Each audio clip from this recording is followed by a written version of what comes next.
신앙인들에게는 사실은 누구에게든지 삶의 우선순위가 있어야 합니다.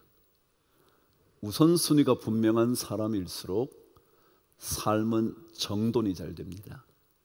왜냐하면 한 삶의 목표를 중심으로 우리의 삶을 정돈하게 되기 때문에 그렇죠. 그래서 우선순위를 분명하게 하지 않으면 여러 가지가 내 삶의 중요한 주제처럼 생각이 되어서 이것도 해야 되고 저것도 해야 되고, 그러다 보면 내 삶의 에너지가 흩어져 버려서 무엇을 어떻게 해야 할지 모르게 되기가 쉽습니다. 그래서 삶의 우선순위라는 것은 굉장히 중요하죠. 그 삶의 우선순위를 뚜렷하게 할수록 그것을 이루기 위한 여러 가지 조그마한 계획들을 전부 다 거기에 맞춰 가니까 삶이 일사불란하게 되어가는 거죠. 그래서 우선순위를 잘 갖추는 게 중요합니다. 여러분, 세계에서 가장 유명한 자동차 이름을 혹시 아시나요? 현대인가요? 혹시 이런 차 이름 들어보셨나요? 롤스로이스라는, 가장 고급 차의 대명사가 롤스로이스라는 차이라 그럽니다. 물론 가격이 어떤 차가 더 비싸기도 하고요, 다른 차 이름을 가진 그런 차들이 비쌀 수도 있지만, 그래도 자동차의 최고의 명성을 지니고 있는 차가 롤스로이스라는 차입니다. 그런데 이 차를 타면 너무 부드럽다는 거예요. 차가 이렇게 미끄러지듯이 이렇게 쫙 가는데 저도 한 번도 못 타봤어요. 그런데 요즘 점점 더 자동차가 전기 자동차로 바뀌어 갑니다. 그렇죠? 그래서 내연기관, 엔진을 돌려가지고 자동차를 움직이는 차들이 점점 더 전기로 가게 되는 차로 바뀌어 갑니다. 이게 전기차의 특징은요, 여러 가지겠지만 제로백이라는 게 있습니다. 제로백은 멈추어 섰다가 100m까지 속도를 냈을 때 얼마나 빨리 가냐, 그게 제로백이라는 단어인데요, 그러니까 제로에서 100까지 간단 말이죠. 그런 뜻이겠죠. 그래서 이게 얼마나 속도감이 있게 차가 움직이냐, 이런 걸 가지고 옛날에는 내연기관차들의 성능을 표시하곤 했었습니다. 그래서 밟으면 샥 나갑니다. 혹시 전기차를 타보셨으면 만일 그냥 한번 밟으면 마치 항공기가 출발하듯이 샥 나갑니다. 그런데 롤스로이스는 전기차를 만들면서, 왜요? 전체 자동차 추세가 그렇게 가니까 자기들도 마침내 내연기관과 함께 전기로 된 엔진 자동차를 개발해서 만들기 시작했는데, 이 롤스로이스는 아무리 전기차를 만들어도 우리는 처음에 출발할 때 부드럽게 출발하는 이것 절대로 놓치지 않겠다. 그러면서 이렇게 말했습니다. 첫 번째가 롤스로이스가 첫 번째다. 롤스로이스 first. 다른 차들은 전기차를 만들면 샥 나갈 수 있도록 만들지, 우리 차는 절대로 아무리 전기차를 만들어도 이것부터 지키겠다. 롤스로이스 first. 그 다음에 뭐냐 하면 electric car second. 전기차는 두 번째다. 우리가 전기차를 만들지만 우리는 이 전기차를 만들기 위한 게 아니라 롤스로이스를 계속해서 만들어가는 거다. 전 그 글을 읽는데, 급가속이 전기차의 성능을 표시하는 것이라면 롤스로이스는 급가속해서 빨리 가는 게 아니라 여전히 부드럽게 정숙함을 가진 그런 차 만드는 것, 그렇게 정했다는 겁니다. 저는 그런 글을 읽으면 이 회사는 자기들이 가지고 있는 가치, 우선순위가 뭔지 그것부터 이렇게 생각한다. 나머지 유행을 따라서 이렇게 하고 하는 게 아니라 우리는 이거 지켜야지. 예수 믿는 사람들도요, 왜 다른 게 필요 없겠습니까? 예수 믿는 사람이라고 밥을 안 먹고 살겠습니까? 집을 가지지 않고 살겠습니까? 자식을 기르지 않고 살겠습니까? 그런데 아무리 우리 예수 믿는 사람이 여러 가지가 다 필요하다고 해도 가장 우선순위가 뭔지 그거 분명히 해야 그래도 그 그리스도인의 명성을 유지할 수 있다. 롤스로이스가 아무리 전기차 시장에 진입한다 하더라도, 전기차가 대세이라 하더라도 우리는 여전히 롤스로이스다. 그래요. 자식 잘 길러야죠. 사업도 잘 하셔야죠. 건강도 하셔야죠. 그럼에도 불구하고 우리에게는 중요한, 가장 핵심적인, 가장 우선적인 그것들을 놓쳐서는 안 된다. 오늘 말씀은 주님께서 부활하시고 난 다음 가장 먼저 제자들에게 나타나셔서 하신 말씀이 담겨져 있는 구절입니다. 사실 주님께서 가장 먼저 하신 말씀이 너희에게 평강이 있을지어다, 이 말씀이거든요. 이게 가장 먼저 하신 얘기예요. 근데 이 말씀과 함께 같이 기록되어 있는 주님의 말씀이 오늘 21절 말씀입니다. 자, 먼저 주님께서 부활하신 다음에 제자들에게 이렇게 말하는 겁니다. 평강이 너희에게 있을지어다. 그게 무슨 얘기냐면요, 예수 믿는 사람은 두려움 속에 갇혀 살지 말라. 이게 주님이 우리에게 먼저 알려주신 내용입니다. 예수 믿는 사람은요, 두려워할 거 없습니다. 돈이 좀 없어도요, 자식이 좀 안 돼도요, 사업이 좀 어려워도요, 건강을 자꾸 잃어가도요, 두려워하지 마라. 두려워하지 마라. 평강이 너희에게 있을지어다. 그래서 제가 늘 그러잖아요, 여러분. 예수 믿는 사람은요, 어떤 일을 만나도요, 아이 뭐 그렇지 뭐, 이런 일이 마음을 상하게 해도요, 저런 일이 우리 마음을 완전히 짓눌러도요, 그 사람 때문에 견딜 수가 없어도요, 삶의 풍랑이 자꾸만 일어나서 하필이면 왜 내 인생은 이럴까, 우리 가정은 이럴까 생각이 되어도요, 뭐라고요? 너희에게 평강이 있을지어다. 두려워하지 마라. 두려워하지 마라. 여러분, 두려움은요, 우리의 인생의 많은 가능성의 문을 닫아버려요. 오늘 제가 여러분과 함께 읽지 않았지만 제가 읽은 말씀이 이렇게 되어 있습니다. 이날 곧 안식 후 첫날 저녁 때에 제자들이 유대인들을 두려워하여, 시작, 모인 곳에 뭘 했다고요? 문들을 닫아놨대. 두려우면요, 뭐라고요? 문을 자꾸 닫아요. 내가 할 수 있음에도 불구하고 문을 닫아버려요. 충분히 해결할 수 있는데도요, 문을 닫아버려요. 두려우면. 여러분, 두려우면 문을 닫았대. 그러면 남이 못 들어올 수도 있지만 나도 뭐 한다고요? 못 나가. 이걸 알아야 돼. 제가 옛날에 한번 우스갯소리를 했잖아요. 저 바로 위에 형님이 있어요. 그분은 공대 출신입니다. 꽤나 유명한 대학의 공대 출신입니다. 근데 수학을 잘했어. 저는 수학을 별로 못했어요.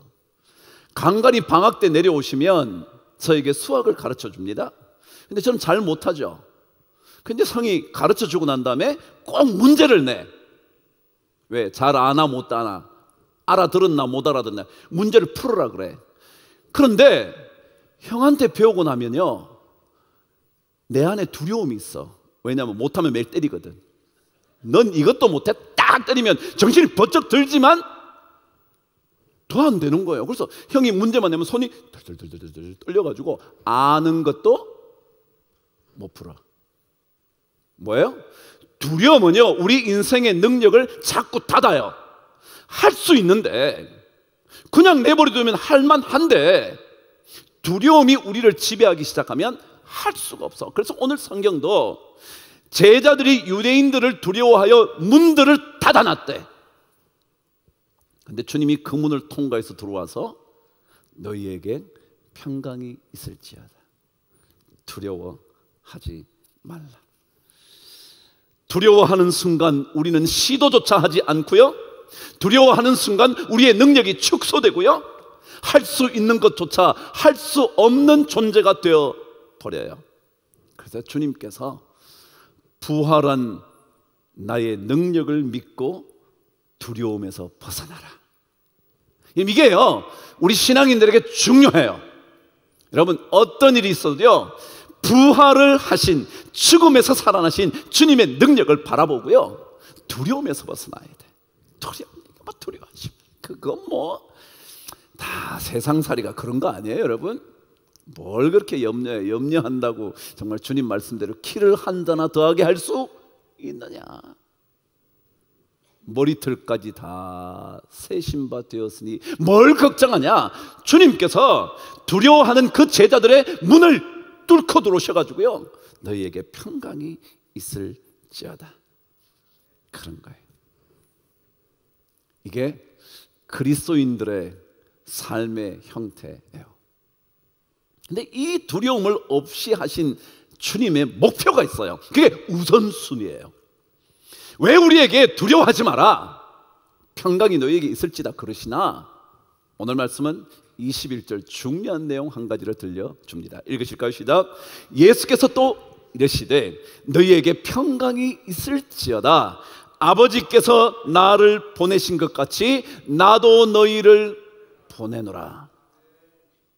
그게 뭐냐면, 오늘 설교 제목이 그곳으로 보냄받은 인생이라 그랬습니다. 제가 주님께서 우리에게 우선순위 하나 던져주신 겁니다.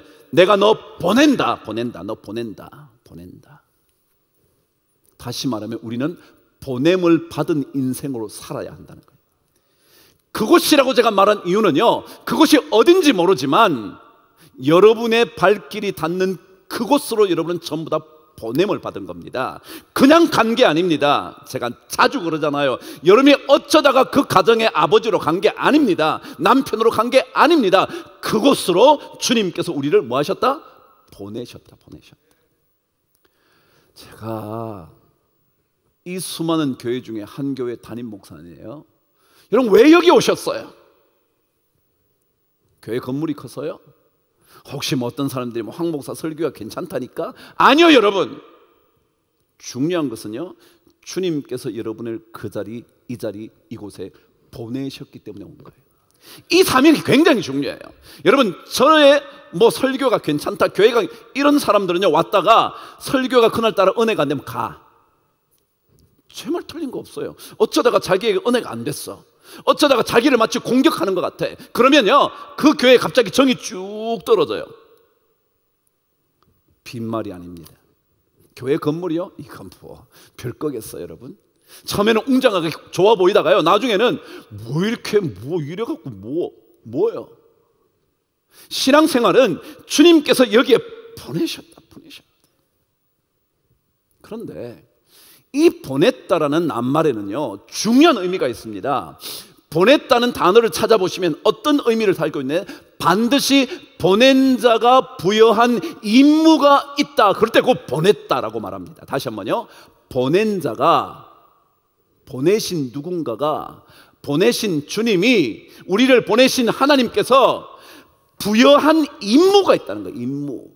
그것 때문에 오는 거예요, 여러분. 그냥 오는 게 아니에요. 그냥 발걸음이 닿아서 어쩌다 정처 없이 걷다가 여기 온 게 아니고요, 하나님께서 어떤 우리에게 준 임무, 완수해야 할 임무가 있어서 우리에게 보내셨다라는 겁니다. 그 임무가 뭘까요? 그 임무는요, 예수님께서 부활하신 이후에 승천하시기 전에 제자들에게 너희는 가서 모든 민족으로 제자를 삼아 아버지와 아들의 이름으로 세례를 주고 내가 가르쳐 명령한 것을 다 지키게. 다시 말하면 예수 그리스도 그분을 전하는 거예요. 여러분이 우리에게 오신 것은요, 여러분이 그 가정에 가신 것은요, 여러분께서 그 직장의 직원으로, 사장으로 불림을 받은 것은요, 예수 전하라고. 사업을 하다가 어려워도요, 예수 전하라고. 자식들에게 예수 전하라고 여러분이 지금 장로되고 권사되고 집사된 거예요. 다른 생각이 아니에요, 여러분. 다른 생각이 아니에요. 뭐 돼서 안 돼서 어쩌고 저쩌고 그게 문제가 아니에요.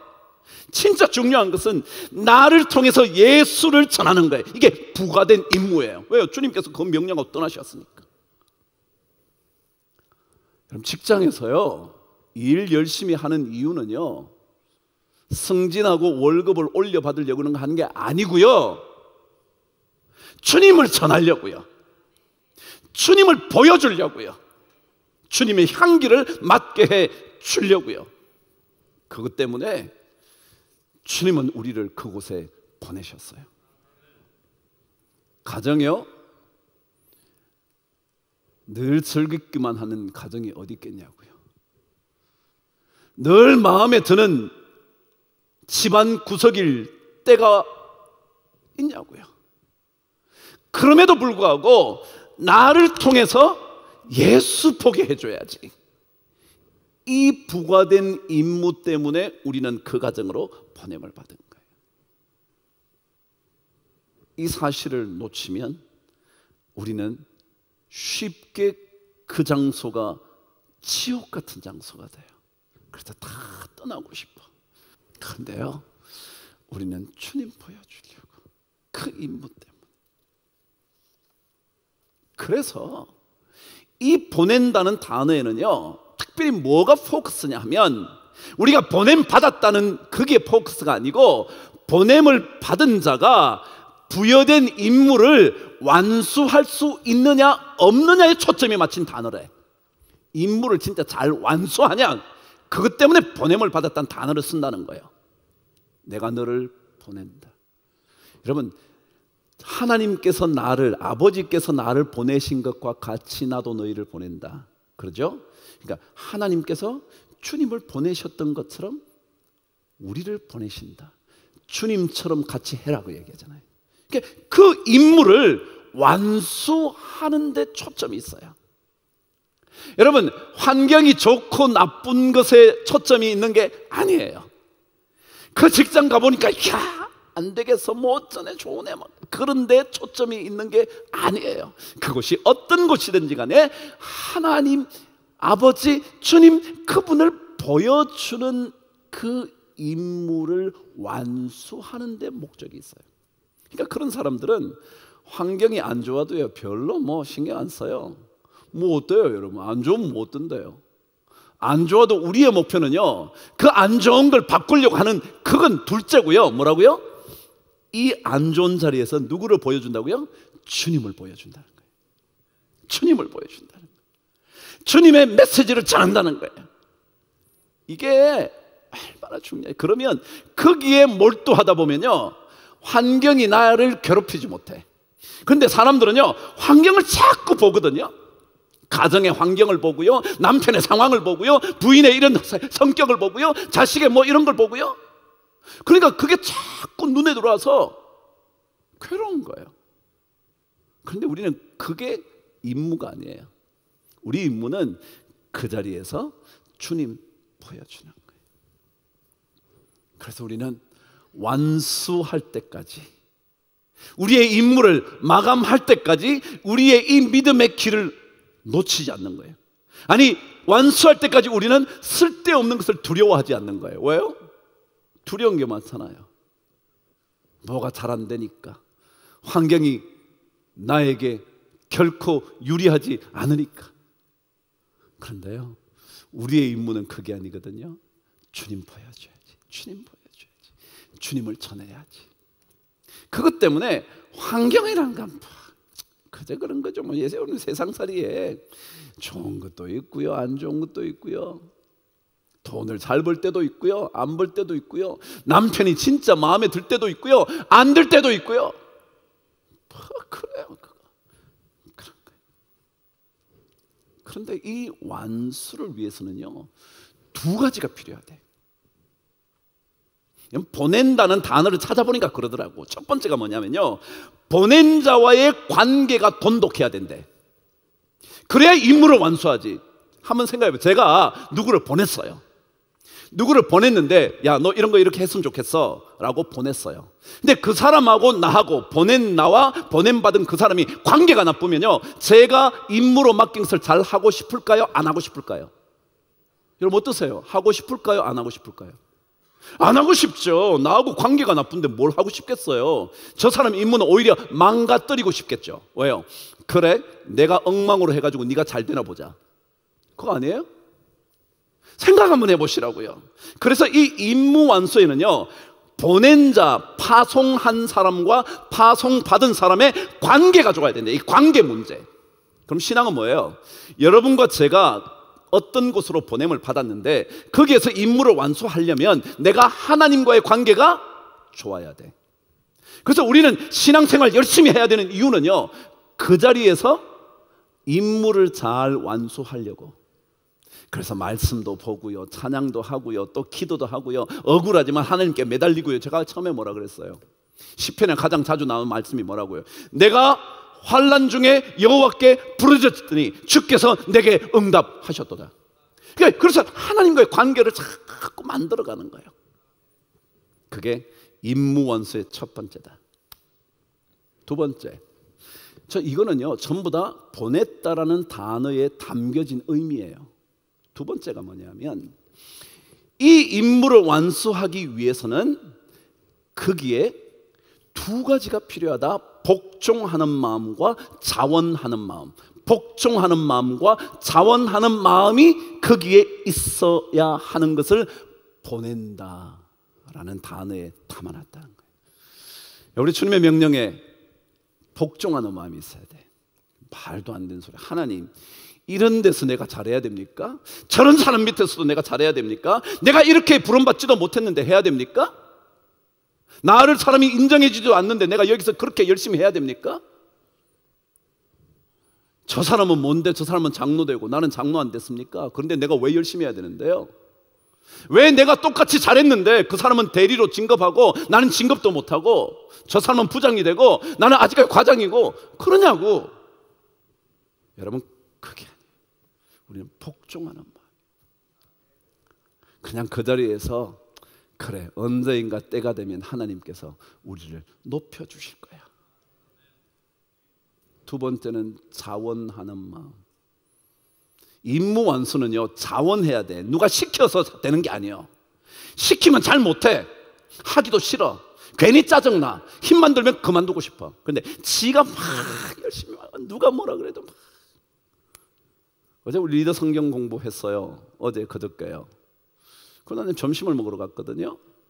점심을 먹고 난 다음에 우리 그 공동체가 커피도 목사님 한 잔 해요. 그래서 하러 갔어요. 하러 갔더니 한 권사님이 자기는 커피 못 마신대.